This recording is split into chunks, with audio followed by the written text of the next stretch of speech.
بسم اللہ الرحمن الرحیم۔ اے چھاؤں چھاؤں شخص تیری عمر ہو دراز۔ ڈائری مکرم عابد خان صاحب سے ایک انتخاب۔ حضور انور عید اللہ تعالیٰ بن نصر العزیز کے دورہ اسکینڈینیویا مئی سن 2016 سے چند واقعات۔ حصہ نہم۔ حضور انور عید اللہ کی شفقت اور رہنمائی کی مثال۔ ہمارے پیارے حضور کا وجود ایسا ہے کہ اگر کبھی آپ کسی سے ناراض ہو جائیں تو فوراً ہی آپ کی محبت اور شفقت کا اظہار بھی ہونے لگتا ہے۔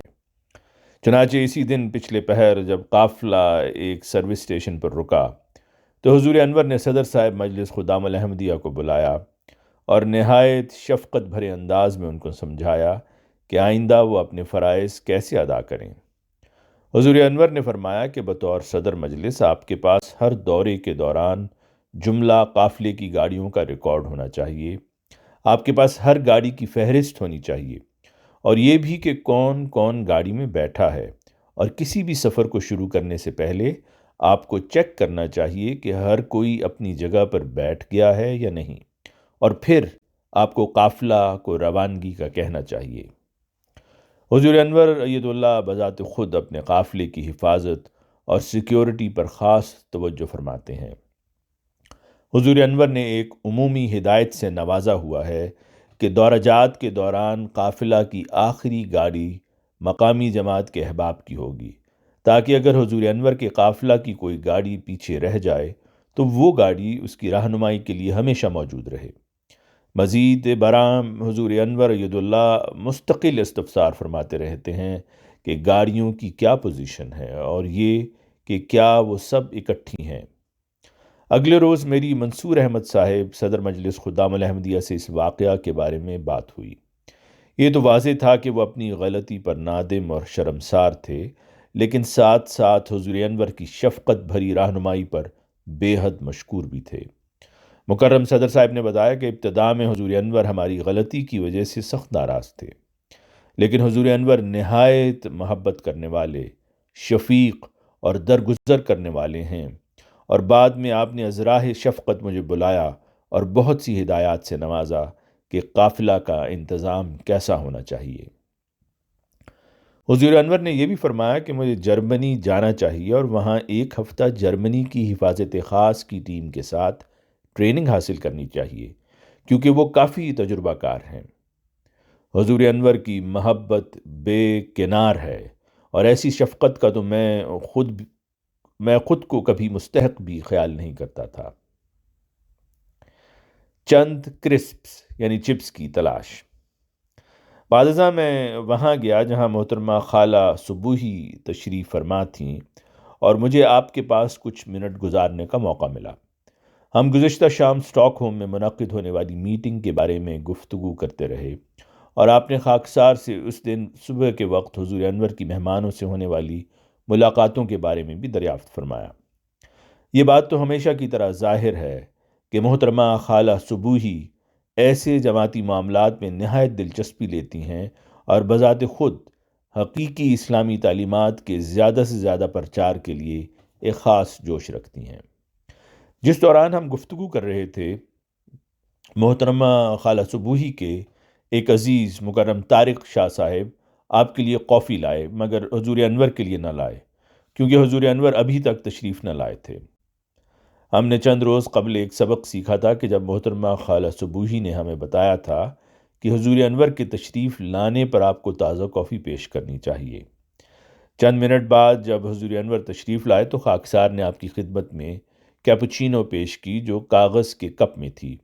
اسٹاک ہوم جاتے ہوئے حضور انور نے خاکسار کو اپنے بارے میں فرمایا تھا کہ ایسی جگہوں پر آپ ایسے ہی کپ میں نوش فرمانا پسند فرماتے ہیں۔ چند منٹ کے بعد خاکسار حضور انور اور محترمہ خالہ صبوحی کے پاس گیا اور عرض کی کہ کسی چیز کی ضرورت ہو تو فرمائیں۔ حضور انور نے فرمایا کہ کیا ان کے پاس نمکین چپس ہوتے ہیں؟ میں فوری طور پر اس ریستوران پر گیا، مگر ان کے پاس چپس دستیاب نہ تھے۔ پھر خاکسار اور مقامی جماعت کے ایک دوست جلدی باہر نکلے اور ایک قریبی پیٹرول پمپ پر پہنچے جو چند 100 میٹر کے فاصلے پر تھا۔ اس میں داخل ہونے پر میں نے دائیں اور بائیں دیکھا اور مجھے تسلی ہوئی، کیونکہ وہاں انواع و اقسام کے چپس بکثرت موجود تھے۔ ہم نے وہاں سے 2 بڑے پیکٹ خریدے۔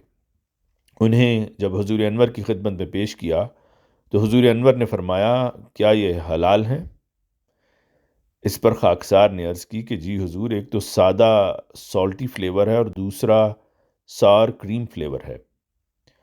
حضور انور نے فرمایا، ہم تو ریڈی سالٹڈ رکھیں گے اور تم دوسرا فلیور قافلہ کے ممبران کے لیے لے جاؤ۔ پھر میں وہاں گیا جہاں قافلہ کے ممبران تشریف رکھتے تھے۔ مجھے خوشی تھی کہ حضور انور کی خواہش کے مطابق چپس مہیا ہو گئے تھے۔ دیگر قافلہ ممبران بھی چپس سے خوب لطف اندوز ہوئے، کیونکہ وہ جانتے تھے کہ وہ حضور انور نے ان کے لیے بھجوائے تھے۔ مجھے اس بات کی خوشی ہوئی کہ حضور انور اور محترمہ خالہ صبوحی کو چند منٹ کافی پینے اور چپس کھانے کے لیے میسر آ گئے ہیں۔ بچوں کے لیے پلے ایریا میں پکڑے جانا۔ جہاں حضور انور تشریف فرما تھے وہاں بچوں کے لیے بنایا گیا ایک وسیع پلے ایریا بھی تھا۔ یہ سروس اسٹیشن احاطہ میں ہی تھا اور چند منٹ کے بعد میجر صاحب اور خاکسار دونوں چلتے چلتے اس کے اندر چلے گئے۔ جب ہم وہاں کھڑے تھے تو محترم میجر صاحب نے مجھے کہا کہ حضور انور کو آگاہ کر دوں کہ گاڑیاں روانگی کے لیے تیار ہیں، جب بھی حضور انور پسند فرمائیں تو روانگی ہو سکتی ہے۔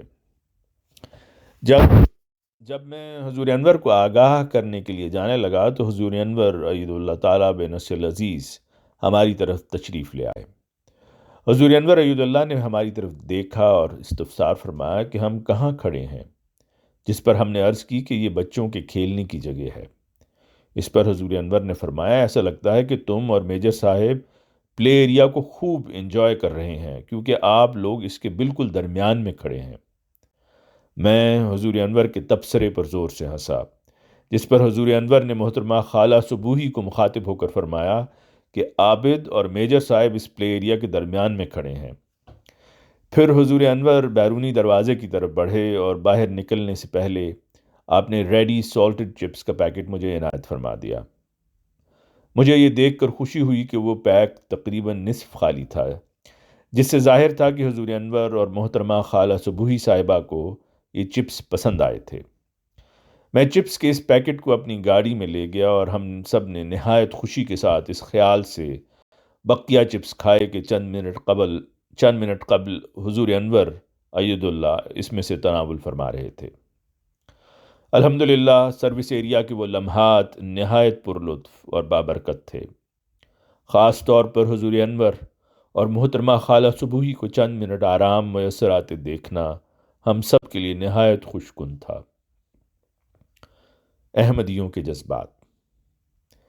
21 مئی سن 2016 کو ایک نوجوان خادم یوسف سلمان خان صاحب عمر 28 سال سے میری ملاقات ہوئی، جن کا حال ہی میں رائن ایئر فلائٹ کیپٹن کے طور پر تقرر ہوا تھا۔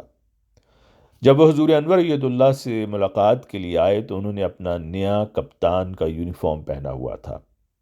اپنی ملاقات کے بارے میں موصوف نے بتایا کہ ہمارے روحانی رہنما کی یہاں موجودگی ایک غیر معمولی سعادت ہے اور اللہ تعالیٰ کا خاص فضل ہے۔ ہماری زندگیوں میں اس قدر سکون اور اطمینان اس لیے ہے کہ ہمارا ایک روحانی رہنما ہے جو ہماری رہنمائی کرتا ہے۔ مجھے یہ حقیقت اس لیے پسند ہے کہ میں جب چاہوں حضور انور کو خط لکھ سکتا ہوں اور کوئی نہیں جو ہمارے براہ راست تعلق میں دخل اندازی کرے یا اس کو روک سکے۔ یوسف صاحب نے مزید بتایا کہ دوران ملاقات میں نے اپنا نیا یونیفارم پہن رکھا تھا اور حضور انور اید اللہ تعالیٰ بنصر العزیز کا شکریہ ادا کیا، کیونکہ آپ کی دعاؤں کے طفیل ہی مجھے یہ نئی نوکری ملی تھی۔ میری ملاقات ایک اور نوجوان خادم عدیل ظفر صاحب عمر 30 سال سے ہوئی، جو حفاظت خاص کی سیکیورٹی ٹیم کے ممبر تھے۔ عدیل صاحب نے بتایا کہ میں جذبات سے مغلوب اور سخت حیران ہوں کہ حضور انور کو یاد تھا کہ میں کون ہوں۔ حضور کو کسی کے بارے میں علم ہونا دنیا کا سب سے بہترین احساس ہے۔ ہم کس قدر خوش نصیب ہیں کہ خلیفہ وقت ہمیں اپنے ساتھ ایک ذاتی تعلق رکھنے دیتے ہیں۔